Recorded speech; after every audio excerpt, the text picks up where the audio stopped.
Hi everyone. This is the third page of the Chapter 5 exam review for Algebra 1B, starting with number 15. So again, we're talking about systems of equations. And we just finished, if you watched the previous video, doing a couple of problems where we had to graph some systems. And so what I want here in number 15 is just a general picture of what does a graph look like when a system has one solution.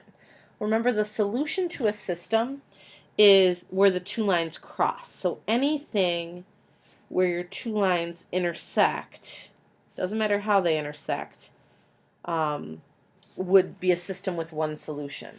So this right here would be your solution to that system. So a system with no solutions would be a system where the lines don't cross at all. And that would be two lines that are parallel to each other. Okay, because there's no intersection there. And then infinitely many solutions. That's what happens when the two equations are actually the same line. Like if you graph them, they'd be exactly the same.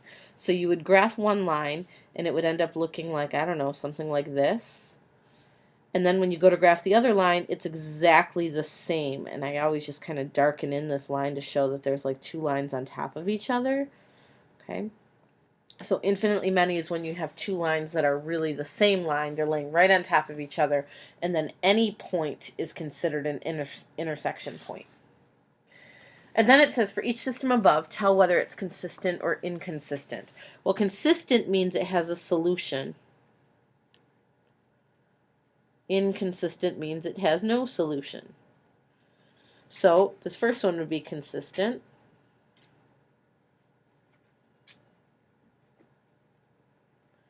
This one would be inconsistent because there's no solution.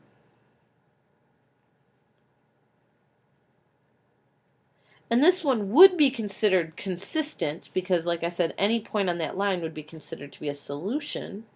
So it does have a solution. This one we would also call dependent.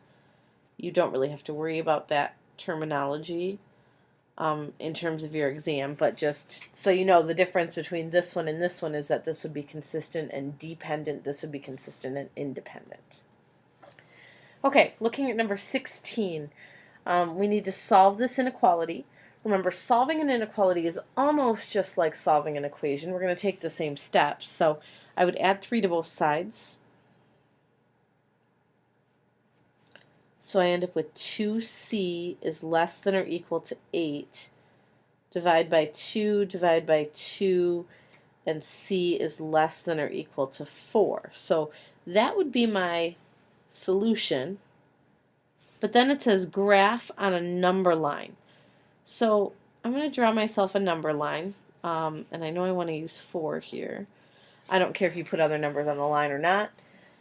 I do want to include 4 as a possible solution because that little line under there means that c could be exactly equal to 4. So I'm going to put a closed circle on 4, and that's what I do anytime I have an equal bar there.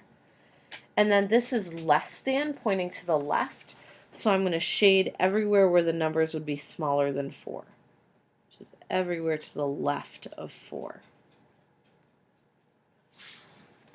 So we're going to do something really similar for number 17. Number 17, I would subtract 6. Subtract 6. I get negative 3g is greater than 3. Now this next step, I'm going to divide by negative 3. This is the place where solving an inequality is different than solving an equation. Negative numbers run backwards from positive numbers, and for that reason, when we multiply or divide by a negative, we're switching which side of the number line we're looking at, and therefore our inequality really needs to switch around too. So anytime you divide by a negative, anytime you do this step right here, and this number down here is negative, in the next step, your inequality is going to flip directions. So this is no longer going to be greater than, it's now going to be less than negative 1. Okay? And when I go to put that on a number line, here's my negative 1. Now this time, notice I don't have an equal bar, so I don't want to include negative 1 as a possible answer. I'm going to use an open circle to indicate that I'm going right up to -1, but not actually including the -1. And then less than would be to the left again. So everything smaller than -1 would go this way. Okay? All right, so now that we've done those two where we had to draw our own, these ones should be really easy. This one, the picture's drawn for us, and we just need to write the inequality. So I know I'm comparing x and 4 because that's where my dot is at 4. Okay? It's less than because it's shaded to the left, so I'm going to make pretty much my inequality is going to follow this arrow. It's going to point in the same direction. And then that's an open circle, so I don't want to include 4 as a possible answer. Okay, so notice this one actually looks just like this one, except this one had a closed circle, this one is open. Because this one had an equal bar, this one should not. So final answer there, x is less than 4. And then for that next one, I'm comparing x with -2. Well, -2 is a closed circle, so I know that I'm going to have an equal bar in there. And it's shaded this time to the right. That's going to be greater than. So again, my symbol is always going to face the arrow.